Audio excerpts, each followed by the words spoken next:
Technician की तैयारी करने वाले सभी बच्चों के मन में ये सवाल है कि इस बार आपको सिलेक्शन पाने के लिए कितना स्कोर करना होगा। इसके साथ साथ आपका एग्जाम क्या कब होने वाला है, एग्जाम के साथ साथ आपको यह भी पता होना चाहिए कि हम ऐसे कैसे तैयारी कर ले ताकि पूरा सिलेबस भी कवर हो जाए और हमारी तैयारी जो है वो सिलेक्शन में बदल सके। मैं आपको इस वीडियो में हर एक डाउट आपका क्लियर करने वाला हूं। हाँ, मैंने आपको बताया कि आपके मन में एक तो एग्जाम डेट का डाउट है, दूसरा आपके मन में 90 दिन में कैसे आपको सिलेबस कंप्लीट करना है, तीसरा आपके मन में है किताबें कौन सी पढ़ें, ये भी मैं आपको बताऊंगा कि कौन सी किताबें हैं जिनको पढ़ने से आप सिलेक्शन ले सकते हो, और चौथा आपके मन में डाउट है कि भैया इसका सेफ स्कोर क्या रहने वाला है। तो अगर आप भी टेक्नीशियन की तैयारी करने वाले एक सीरियस स्टूडेंट है तो सीरियसली इस वीडियो को पूरा देखिए, और जिनके मन में ऐसा है कि नहीं सर मैं सीरियसली स्टूडेंट नहीं हूं, वो अभी से वीडियो को छोड़ दे। मैं क्योंकि यहां पर वो बातें बताने वाला हूं जो आपको आगे चल के ना कि सिलेक्शन बल्कि टॉपर भी बना सकती है। ठीक है, तो चलिए फिर वीडियो की शुरुआत करते हैं। सबसे पहले आपको मैं ये बता दूं कि टेक्नीशियन ग्रेड 3 वाले बच्चों के लिए जो भी आपका सिलेबस है वो ये है, मतलब आपके मैथ के 25 क्वेश्चन आने हैं, रीजनिंग के 25 क्वेश्चन आने हैं, और मेरे भाई देखो साइंस के 40 और जीके के 10, टोटल आपको 90 मिनट मिलेंगे। और 90 मिनट में ये 4 सब्जेक्ट को कुछ इस तरीके से मेरे भाई पढ़ना है कि आपको 100 क्वेश्चन अटेम्प्ट करना है। 90 मिनट में 100 क्वेश्चन बहुत आराम से अटेम्प्ट किए जा सकते हैं, ऐसा कुछ भी नहीं है, क्योंकि यहां 10 क्वेश्चन जीके के हैं और 40 साइंस के हैं। तो ये समझ में आ गया कि हमें मोटा मोटा ये 4 सब्जेक्ट पढ़ने, ये वही 4 सब्जेक्ट है जो आप लोग अपनी तैयारी के दौरान लगातार पढ़ते चले जाते हो, जो कि खासतौर से रेलवे एग्जाम की तैयारी करते हैं। अच्छा बच्चों, इसके बाद आपको यह समझना पड़ेगा कि भाई चलो ठीक है, हमने फॉर्म भर दिया, आज देखो जो है अंतिम डेट भी शुरू हो रही, तो अब ये एग्जाम कब होने वाला है। बच्चों, ज्यादातर बच्चों के मन में सवाल है कि हमारे एग्जाम का क्या डेट है। तो एग्जाम की डेट रेलवे ने बहुत पहले क्लियर कर दी थी, है ना, तो जब बवाल चल रहा था उसी समय देखिए क्लियर कर दी थी। बच्चों आपको मैं बता दूं, ये नोटिस आप लोग देखिए, railway recruitment board technician timeline, tentative timeline, और बच्चों ये नोटिस आप देख पा रहे हैं 31/1/2024 की, उन्होंने उसी समय क्लियर कर दिया था। आप यहां पर देखिए क्लियर ये हुआ है था कि जो भी हमारे एग्जाम हो रहे CBTs are tentative schedule to be held between October से दिसंबर। हरा मतलब आप ये मान के चलो कि अभी अप्रैल चल रहा है और आपका जो एग्जाम है वो अक्टूबर से दिसंबर होने वाला है, यानी लगभग आप 5 से 6 महीना मान के चलिए कि आपको तैयारी करने के लिए 5 से 6 महीना है। तो क्या 5 से 6 महीना तैयारी करने के लिए सफिशिएंट है? एकदम सफिशिएंट है। 90 दिन में आप सिलेबस कंप्लीट कर लो, कैसे मैं अभी बताता हूं।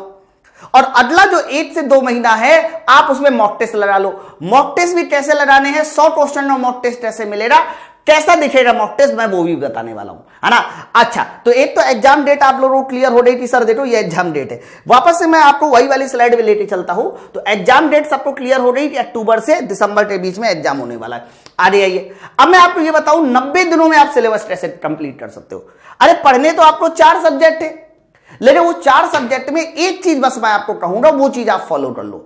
देखो भाई 40 क्वेश्चन का साइंस आ रहा है, तो ज्यादा ध्यान किस में देना है, साइंस में देना है। 10 क्वेश्चन का जीके आ रहा है। अब आप बताओ, साइंस में अगर आपने ज्यादा ध्यान दिया तो पूरे में से पूरे नंबर भी ला सकते हो। आप मेरी बात समझ रहा है। लेकिन जीके में क्या आप पूरा दिन जीके पढ़ते रहो, क्या 10 में 10 पूरे ला पाओगे? और 10 में 10 पूरे ला लोगे तो क्या उखाड़ लोगे? सिलेक्शन क्या जीके का होगा, जीके से होगा कि साइंस से होगा? अब मेरी बात समझिए। तो इसका मतलब ये हुआ, मैं ये कहना चाह रहा हूं कि जीके भैया तुम पूरा दिन पढ़ोगे तो भी 7-8 नंबर लाओगे, और अगर जीके बिल्कुल भी नहीं पढ़ोगे तब भी 3 से 4 नंबर आ ही जाएंगे। हाँ, तो क्यों ना हम अपना ध्यान पूरा साइंस में लगा दे, मैथ में लगा दे, रीजनिंग में लगा दे। तो हम लोग 90 दिनों में, और एक चीज और है, जो जीके पूछा जाएगा वो हिस्ट्री वगैरह नहीं आएगा। जीके की भी बहुत स्पेशल टॉपिक उन्होंने दे रखे, साइंस एंड टेक्नोलॉजी दे रखा है, पॉलिटिक्स दे रखा हुआ है, इकोनॉमिक्स दे रखा हुआ है। तो कुछ ही टॉपिक आपको जीके के पढ़ने, मैं पहले बता दूं, पूरा जीके वो भी नहीं पढ़ना, है ना। चलो शुरुआत अगर हम लोग करते हैं कि आप 90 दिनों में कैसे सिलेबस कंप्लीट करेंगे, यानी 3 मंथ में। तो बच्चों आपको कुछ नहीं करना, सबसे पहले तो आपने सारे के सारे सब्जेक्ट के नाम लिख लिए। पहले मंथ में क्या कीजिए, सर पहले मंथ से लेकर तीसरे मंथ तक, पहले मंथ से लेकर तीसरे मंथ तक हर 2 घंटे, डेली 2 घंटे जो है आप मैथ रो दीजिए। डेली 2 घंटे कम से कम मैथ पढ़िए। आप पहले कॉन्सेप्ट लगाइए और चैप्टर वाइज मैथ पढ़ना पहले शुरू कीजिए। अगर 25 चैप्टर टोटल पढ़ने तो कोशिश ये कीजिए कि आप एक चैप्टर को 2 से 3 दिनों में पूरी तरह से फिनिश कर दें। कम से कम 2 घंटा डेली मैथ दीजिए। आप 2 घंटा अगर मैथ देते हैं तो 90 दिनों में आप मैथ को बहुत चाट डालेंगे। बच्चों, अगर हम बात करते हैं साइंस की, तो साइंस में भी कमजोर नहीं पढ़ना है, साइंस को भी मजबूत करना है। तो 2 घंटे आप पहले मंथ में फिजिक्स को दीजिए। बच्चों, अगर 2 घंटे पहले मंथ में फिजिक्स को देते हैं तो मेरे भाई 60 घंटे में ऑलरेडी पूरी फिजिक्स पढ़ी जा सकती है। कौन कौन से चैप्टर पढ़ने वो मैं भी थोड़ी देर में बता देता हूं। केमिस्ट्री भी कम से कम 2 घंटे दीजिए, क्योंकि केमिस्ट्री भी बहुत अच्छी पूछी जाने लगी है एग्जाम में, है ना। और बायोलॉजी को भी कम से कम आप 2 घंटे दीजिए। लेकिन साइंस पढ़ना का मतलब ये नहीं है कि आपने प्रैक्टिस कर ली, नहीं। साइंस पढ़ने का मतलब क्या है सर? साइंस पढ़ने का मतलब यह है कि आप जो है सर थ्योरी भी पढ़िए, थ्योरी के साथ एमसीक्यू भी लगाइए। बच्चों, रीजनिंग को हम लोग डेली 2 घंटा देकर पहले मंथ में ही पूरा कर लो। आज से ही पहले कसम खा लो कि आज से ही पढ़ाई करना शुरू कर देना है। 2 घंटे कम से कम डेली रीजनिंग। देखो यार, तैयारी कर रहे हो रेलवे एग्जाम की, 5 से 6 घंटा तो डेली पढ़ना होगा ना। तो डेली 2 घंटे पढ़िए और 60 घंटे में रीजनिंग का सिलेबस खत्म कीजिए। जो भी कॉन्सेप्ट, जो भी आपको कह सकते हो कि टाइप लिखना है, वो सब हम पहले महीने में निपटा देंगे। लेकिन जब जीके की बात आ जाती है तो उसी तरह से दूसरे मंथ से, देखो जीके बहुत जल्दी भूलती है, इसलिए शुरू में जीके मत पढ़िए, है ना। दूसरे मंथ से जो है डेली 30 घंटा, डेली मतलब 2 घंटा जो है आप पढ़िए। और अगर आप डेली पढ़ते हैं तो विश्वास मानिए आपका जो जीके है वो भी अच्छा ही हो जाएगा, इतना अगर समय आपने जीके में दे दिया तो। लेकिन मेरे भाई, मैंने बताया कि जीके पूरे टॉपिक नहीं पढ़ने, है ना। कुछ स्टैटिक जीके के टॉपिक पढ़ लीजिए, साइंस एंड टेक्नोलॉजी के टॉपिक पढ़ लीजिए, पॉलिटिक्स इकोनॉमिक्स के टॉपिक पढ़ लीजिए। हिस्ट्री नहीं दिया गया है आपके सिलेबस में। तो आप ये बताओ जरा, फिजिक्स, केमिस्ट्री, बायोलॉजी तो थ्योरी, फिर चैप्टर वाइज प्रैक्टिस, इसी तरह से आपको हर सब्जेक्ट की कंप्लीट थ्योरी पढ़नी है। अब थ्योरी कहां से भी पढ़ते हैं, चाहे वो आप कहीं से भी पढ़िए, ऑफलाइन पढ़िए, ऑनलाइन पढ़िए, माई पाठशाला से पढ़िए या किसी दूसरे टीचर से पढ़िए, इसके लिए आपको खुद डिसाइड करना होगा कि आपको कहां से पढ़ना है, ठीक है। अच्छा, दूसरी बात, 3 महीने में आप सिलेबस कंप्लीट कर लेंगे। अब बचे हुए जो 2 मंथ होंगे, अगले जो 2 मंथ होंगे मेरे भाई, कम से कम आप जो है अगले 2 मंथ में 60 मॉक जरूर दीजिए। 60 मॉक का मतलब यह हुआ कि 1 मंथ में 30 मॉक जरूर देने। सर 60 मॉक कैसे दे? मैं बता रहा हूं कैसे दे आपको। ये देखिए, यहां पर जो है एक पीडीएफ दिखाई गई है। ये पीडीएफ जो है हमारे एप्लीकेशन की पीडीएफ है और मैं आपको देता हूं टेक्नीशियन ग्रेड 3, आप देख पा रहे हैं ना। अब देखिए यहां से 8 से लेकर इसकी डबल कॉलम की पीडीएफ जो है वो भी मिल जाएगी आपको। ये देखिए सर, ये आप देख पा रहे हैं 8 से लेकर ये 40 क्वेश्चन जो है हमारे साइंस के है। शुरुआती 40 क्वेश्चन ये हमारे साइंस के है ना। तो शुरुआती 40 क्वेश्चन हमारे साइंस के हो गए।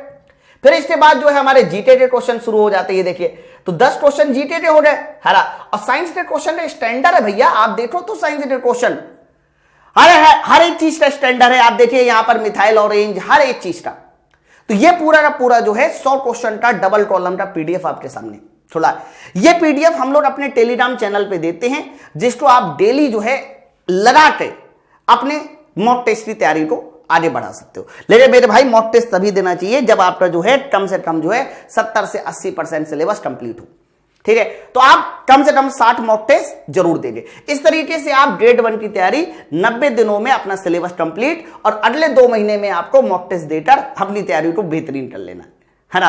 अच्छा बच्चों, जब ये तैयारी आपकी बेहतरीन हो जाएगी तो बेहतरीन करने के लिए आपको एक और चीज समझनी है। बहुत सारे बच्चों को जनरल साइंस के टॉपिक में डाउट रहता है, क्योंकि ऑफिशियल सिलेबस के अनुसार इन्होंने तो लिख दिया physics, chemistry and life science, but कौन कौन से चैप्टर फिजिक्स में पढ़ने हैं, कौन कौन से चैप्टर केमिस्ट्री में पढ़ने हैं, वो आप ये स्क्रीनशॉट ले लो। आप सामने देखिए, इतने ही चैप्टर आपको फिजिक्स में पढ़ने हैं जो रेलवे पूछता है, इतने चैप्टर केमिस्ट्री में पढ़ने हैं जो रेलवे पूछता है, और इतने ही चैप्टर कह सकते हो आपको बायोलॉजी में पढ़ने। अब मेरी बात समझ रहे हैं? तो ये पूरा साइंस का एक टॉपिक है। साइंस बहुत अच्छे से तैयार करनी है, 40 नंबर की। बच्चों, अब आपके मन में एक सवाल आएगा कि सर हमने सिलेबस भी जान लिया, हमने जो है जान लिया कि 90 दिनों में कैसे पढ़ना है, लेकिन क्या माइंड में एक सोच रहनी चाहिए कि हमें कितने नंबर की तैयारी करनी है। तो बच्चों, मैं आपको बता दूं, अब मैं आपको बताने वाला हूं कि क्या सेफ स्कोर जा सकता है। हरा, देखो एक चीज समझ लो, अगर आपने ये सारा कुछ अच्छे से पढ़ा है, और मैं आपको बता दूं 10% बच्चे अच्छे से पढ़ते ही पढ़ते और वही सिलेक्शन भी लेते, वही मेरिट हाई भी करते। तो जितने भी बच्चे पढ़ने वाले होते हैं वो इस पूरे के पूरे टेस्ट तो नंबर ऑफ क्वेश्चन में से यानी 25 क्वेश्चन मैथ में से कम वो 20 प्लस जरूर करके आएंगे। मतलब ये इतना मान के चलिए कि एक एवरेज स्टूडेंट है जो थोड़ा बहुत भी मैथ बहुत अच्छे से पढ़ता है तो वो 25 में से कम 20 मैथ के जरूर क्वेश्चन करके आएगा, है ना। सेम उसी तरह से रीजनिंग हालांकि रेलवे कभी कभी टफ कर देता है, कभी आसान भी कर देता है, लेकिन अगर एवरेज पेपर आता है तो रीजनिंग के भी क्वेश्चन कम से कम लोग 20 प्लस जरूर करके आएंगे। मैं एकदम सच्चाई बता रहा हूं। आप लोग हो सकता है कि कट ऑफ को देकर या सेफ स्कोर को देकर मुझे गाली भी दो, कोई दिक्कत नहीं, लेकिन मैं वही बात बताऊंगा जो एक्चुअल में जाने वाला है।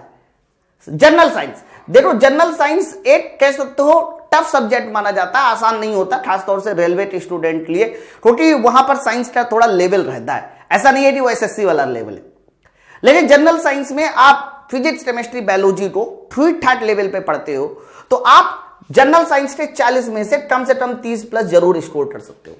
हाँ, 2-4 क्वेश्चन ऐसे होंगे जो आपसे नहीं बनेंगे, लेकिन 30 प्लस जरूर बनेंगे। लेकिन भाई जनरल अवेयरनेस आप चाहे इसमें जितना भी अच्छा पढ़ लो, लेकिन आप इसको 5 नंबर लाना भी बड़ा मुश्किल हो जाएगा। आप इसमें ज्यादा से ज्यादा जो है 4 से 5 नंबर ही ला सकते हो, इससे ज्यादा नंबर लाना थोड़ा सा मुश्किल हो जाता है इसमें। तो आप इसमें ज्यादा से ज्यादा 4 प्लस नंबर ला सकते बस। तो ये वो नंबर ऑफ क्वेश्चंस होंगे जो ज्यादातर बच्चे अटेम्प्ट करके आएंगे और इसी के आसपास जो है आपका कट ऑफ भी जाएगा, है ना। अटेम्प्ट तो थोड़े ज्यादा भी हो सकते हैं, मतलब आप ये मान के चलो कि 25 क्वेश्चन में लोग 23-24 भी मैथ के अटेम्प्ट करते हैं, लेकिन सही वो 20 के आसपास ही होते हैं। चलो, तो अगर मैं इसको जोड़ू तो आप देखिए यहां पर जोड़ के देखिए तो लगभग 74 या 75 प्लस के आसपास जो है ये आपका सेफ स्कोर रहेगा। अगर वैकेंसी की बात करते हैं तो पिछली बार की तुलना में वैकेंसी काफी कम है। तो पिछली बार जो कट ऑफ गए थे 65 नंबर, 60 नंबर, 56 नंबर, वो इसलिए गए थे क्योंकि पिछली बार वैकेंसी बहुत ज्यादा थी, लेकिन इस बार उतनी वैकेंसी नहीं है। तो आपको अपनी तैयारी जो है कम से कम 74-75 प्लस की करनी होगी। और ये जो मैं आपको सेफ स्कोर बता रहा हूं मेरे भाई, ये जनरल वालों के लिए सेफ स्कोर बता रहा हूं। अगर आप ओबीसी में आते हैं तो 3 से 4 नंबर कम कीजिएगा, ज्यादा नहीं। अगर आप एससी में आते हैं तो 10 नंबर, एसटी में आते हैं तो 12 नंबर के आसपास आप कम कर सकते हैं। यही आपका कह सकते हो सेफ स्कोर रहने वाला है, ठीक है। तो हर एक चीज मैंने आपके साथ डिस्कस कर दी। अब आपको करना क्या है, आज से ही कसम खानी है कि भैया हम कुछ भी हो जाए ये 5 से 6 महीने तो इस तरह से यूटिलाइज करेंगे ना, इस तरह से हम लोग पढ़ाई करेंगे, जी तोड़ पढ़ाई करेंगे, किसी का कुछ नहीं सुनना है, सिर्फ पढ़ना है। और बस हर हाल में इस बार जो है हमें सिलेक्शन पाना है। जो हमने 2-3 साल बिना पढ़ाई के कह सकते हो पेपर देते रहे हैं, वो गलतियां अब इस बार हमें नहीं करनी है बच्चों। इसके लिए आप लोग किताबें ले सकते हैं, जैसे कि फिजिक्स की, केमिस्ट्री की, साइंस की। मैंने कहा अब अचानक से इन्होंने सिलेबस चेंज कर दिया, पहले तो बेसिक साइंस आता था तो मैंने बेसिक साइंस की किताब बना के रख ली, लेकिन अचानक से सिलेबस चेंज हो गया तो मेरी फिजिक्स की किताब और केमिस्ट्री की किताब आ चुकी है। तो आप इन दोनों बुक को लेकर अपना साइंस अच्छा कर सकते हो। मैं आपको पहले बता दूं, इन दोनों बुकों की खास बात यह है कि ये दोनों स्मार्ट बुक है। स्मार्ट बुक का मतलब ये हुआ कि इनमें आपको किताबें तो मिलेगी, साथ साथ इनके साथ वीडियो कोर्सेस भी मिल जाएगा। आपको कोई दिक्कत है, कोई थ्योरी पढ़नी है तो भी आप पढ़ सकते हैं। बाकी एएलपी वाले बच्चों के लिए बेसिक साइंस की बुक है ना, लेकिन टेक्नीशियन वाले बच्चे मुझे पता है कि वो ज्यादातर साइंस की ओर जाएंगे, आप ये बुक ले सकते हो। बच्चों किताब को लेने के लिए आप इस नंबर पे फोन भी कर सकते हैं। लेकिन जितने भी बच्चे और अच्छे से सारी चीजें पढ़ना चाह रहे हैं और जितने भी बच्चे हैं वो जो अभी 100 क्वेश्चन का मॉक टेस्ट दिखाया उसका प्रैक्टिस बैच ज्वाइन करना चाह रहे हैं, मतलब मैथ, रीजनिंग, जीके, साइंस, इन सब की डिटेल थ्योरी पढ़ना चाह रहे हैं, तो एप्लीकेशन पे माई पाठशाला एप्लीकेशन पे ये फाउंडेशन बैच स्टार्ट हो चुका है फॉर टेक्नीशियन ग्रेड 3 सिर्फ 600 में। जी हां, सिर्फ 600 में ही आपको complete science, physics, chemistry, biology, complete GK में जितना भी जो पोर्शन है वो सब मिलेगा। इसके अलावा मैथ, रीजनिंग और ये जो मैंने आपको प्रैक्टिस बैच बताया 100 क्वेश्चन वाला, वो सब जो है आपको इसमें मिलेगा। बच्चों एप्लीकेशन को डाउनलोड करने के बाद आप वहां पर एक छोटा सा कूपन कोड लगाना YOGI10।